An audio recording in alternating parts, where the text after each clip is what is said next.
Hello and welcome to the second part of this grammar lesson about question formation in English. In this lesson we're going to talk about tag questions and how to form them, and then we have some cases that do not follow the general rule of tag questions, and this is what we call irregular tags. These are special cases, and then we will be talking about reply questions. These are short questions that we use to respond to statements. And finally, we're going to talk about indirect questions. So let's start with the first item on the menu, which is tag questions, or sometimes called question tags. So if you find it somewhere like question tags, it's okay, either way. So a tag question is a short phrase that we attach to the end of a sentence just to make it a question. We turn it into a question. We can form these questions by using auxiliaries. And let me remind you again, auxiliary is an umbrella name, a general name for verbs to be, verbs to have, verbs to do, and modal verbs as we know them. But I want you to remember one very important thing about tag questions, which is when we have a positive statement, okay, then the tag will be negative, whereas when we have a negative statement, the tag question will be in the positive form. So it's the exact opposite all the time. All right, let me show you some examples for both. I'm going to start with example sentences about negative tags, and we use the negative tags when we expect the answer to be yes. So here are the examples. He is from London, isn't he? You can swim, can't you? She will be here tomorrow, won't she? You came last week, didn't you? Now I want you to notice here, is, right, constitutes a positive sentence, whereas the tag is in negative. When we have not, that means it's negative. The same here, can is positive, and then we have can't as a negative form. Alright, so when I ask a question like, he's from London, isn't he? I expect you as a second party of the conversation to answer, yes, he is. Okay, that's one thing. Two, there's something about intonation.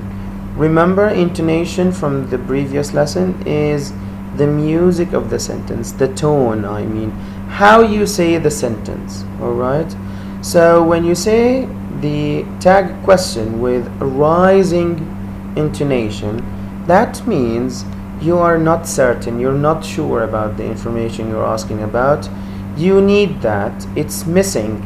Alright, you need the other party to supply you with information. Whereas when you say the tag with a falling intonation, that means you are seeking confirmation. You know something, but you want to be sure about it. You want the other party to confirm this. Alright, so notice now I'm gonna say the same sentence with two intonations. One is rising and the other one is falling, and see the difference they make. He's from London, isn't he? Isn't he with a rising intonation, that means I don't know, please tell me. Alright, whereas he's from London, isn't he? He's from London, isn't he? Alright, it's falling. Then I just want you to tell me yes, he is. Confirm that. Okay, so it's the same sentence, but the way you say it makes a big difference. So be careful, guys. Secondly, here is a group of sentences with positive tags, and we use the positive tags when we expect the other party, the other person in the conversation, to answer no. Alright, so here are some examples. She isn't here, is she? You weren't there, were you? He hasn't finished, has he? They don't go to the cinema, do they? Alright, so I expect you to say no, she isn't here, for example, for sentence 1. Alright, when I ask with a positive tag. And the same rule of intonation applies here. So for example, when I say she isn't here, is she? Is she? I'm rising, look. Is she? That means I don't know, please tell me. Again. But when I say it like this, she isn't here, is she? With falling intonation, is she? That means I am mostly certain that she isn't there, but I want you to confirm that. Alright, that's the difference it makes. So again, please be careful how to say a sentence. It's not what you say, it's always how you say something. Alright, now let's move to the second item on the menu, which is regular tags. These are some special cases that do not follow the general rule I just told you about. These should be taken for granted, and I'm afraid you have to memorize them in a way. Alright, so the tag for I am, when you have I am in a sentence, is aren't I. I'm gonna show you examples in a minute. But when we have it in a negative form, like I am not whatever, and the rest of the sentence, simply follow the rule am I. So there is some, special case here between I am positive and I am not negative. They do not have the same pattern, if you like. They're different from each other. One of them follows the general rule and the other one doesn't, so we need to be careful. I'm going to show you examples. The tag question for let's, when we have let's as suggestion, let's do this, let's do that, it is always shall.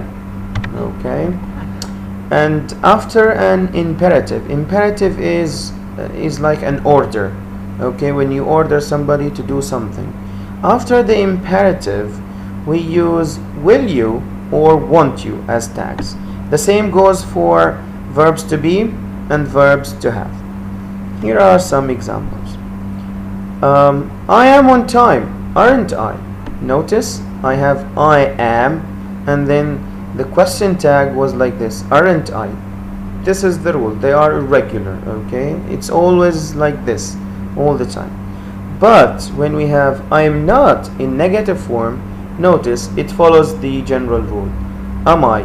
Okay, we just used the modal, and I have negative here in the first sentence, I just change it into positive, finish.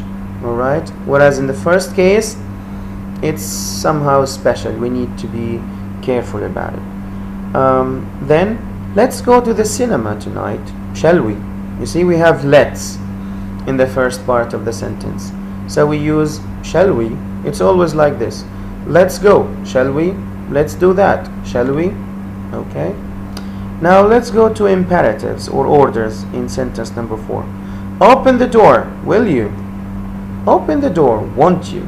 Now these two questions, will you and won't you, are almost identical. They are the same. There's only slight difference between them. Again, it's related to the thing we just mentioned about your expectations, whether you expect the answer to be yes or no. Alright, so basically the difference is very slight, so you can use them interchangeably, and you can be on the safe side. It's okay. Alright, now verbs to be, like be quiet. Again, will you? Be quiet, won't you? And finally, verbs to have, you can say have a seat, will you? Or have a seat, won't you? Okay. Third item on the list was reply questions. These are very short questions.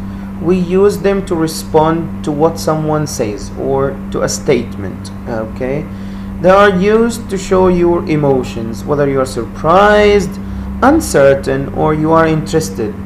I like that. Okay, they literally mean something like really or oh, is that true? Okay, You can again use the auxiliary verb like question tag to form these short questions, okay? But there's one thing to remember here. There's no change of positive to negative or vice versa, okay? So when the statement is negative, keep your question negative. It's not a question tag anymore, so you have to change never. Keep it as it is. If it is positive, again, keep it as it is. No need to use the negative form. Alright, here are two examples for you just to support our argument. She doesn't know how to drive. And when you hear something like this, you might be surprised and say, doesn't she? Alright, we have it negative, and I kept the negative form, doesn't, like doesn't in the first statement. Doesn't she? It shows my emotion, okay? Or you can tell me something like, he has left the meeting, and I reply, has he? Okay, the way you say these questions also show your interest, surprise, uncertainty, or something. Okay, so again, be careful the tone, how you say them. When you hear some news and you want to show surprise, like, oh, doesn't she? Show your emotions through your tone. Okay, don't say like, doesn't she? That doesn't mean anything when you say doesn't she. Alright, it's so cold. Try to be like emotional, like, doesn't she? Has he? Like, you're surprised. How can a person leave the meeting in the middle of it? Like, has he? Okay, show your surprise. Alright. Finally, indirect questions. We use these to be more polite, okay? Let me remind you of something we mentioned in the previous lesson again about saving face or being polite in a conversation as much as we can. We need to save the face of the other person in the conversation. We can do that. One of the ways to do this is using indirect questions. So, for example, instead of just coming and directly asking about something like, where is the bank? That might offend some people, especially if you are asking a stranger in the street. You cannot just come across a stranger and say, where is the bank? You have to be polite and say, for example, excuse me, could you tell me where the bank is? Okay, that's softer than the previous sentence, and it shows respect, politeness, and you will find that the other person is more ready to help you. Alright, but when you say it directly, where's the bank? They won't help you. Okay, so we need to be careful in some certain situations what to say. Alright, some of the useful phrases we can use at the beginning of an indirect question are, could you tell me, and you continue your question. Do you know, and you continue your question. There are plenty of them, by the way. You can say, I wonder, and you continue your question. I don't know where, for example, and you continue your question. Okay, here is something to be careful about. The order of your question here is not like the normal questions like we know them. The order changes back to the normal pattern of an English sentence. I mean, it's like any other statement, subject, verb, complement. It's not changing the places or so like we did in questions. No, keep the same structure. And one more note is about yes no questions. We use something special here, which is the word if. Examples, of course, just to support everything we said.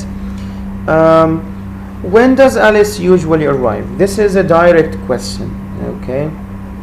But if you want to be more polite, you can say, do you know when Alice usually arrives? Now notice in the second one, I want you to be focusing on the second one now. Notice we have Alice, okay, and arrives, like the same pattern. And where is does from the first sentence? It's gone. There's no need. That's one of the common mistakes. Many students would do this.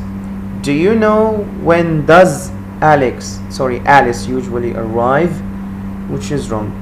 I told you keep the same structure, the same pattern of an English sentence after the first statement, like do you know or could you tell me. After them, the same pattern of an English sentence is there. When Alice usually arrives. Okay. And again, instead of asking where is Jack, which might offend people or sound rude for some people, you can simply say, could you tell me where Jack is? You see, in the first sentence we have where is Jack, is and then Jack, verb and then subject. Now in the second one it goes back to normal, where Jack is. Okay. And for the case of if, now, is this the right street? This is a yes no question. Okay, is this the right street? You can ask it in a more polite way by doing this. Do you know if this is the right street? Do you know if this is the right street? Alright, this will sound more polite. Alright, I guess this is it, guys. That's what we have for today. And let me remind you of something as usual. If you have any doubts, any inquiries, you can refer back to me. I'm always ready to help you. Any questions, come and ask them. Please be prepared for the discussion. Prepare your notes and good luck for you. Thank you for now and bye-bye.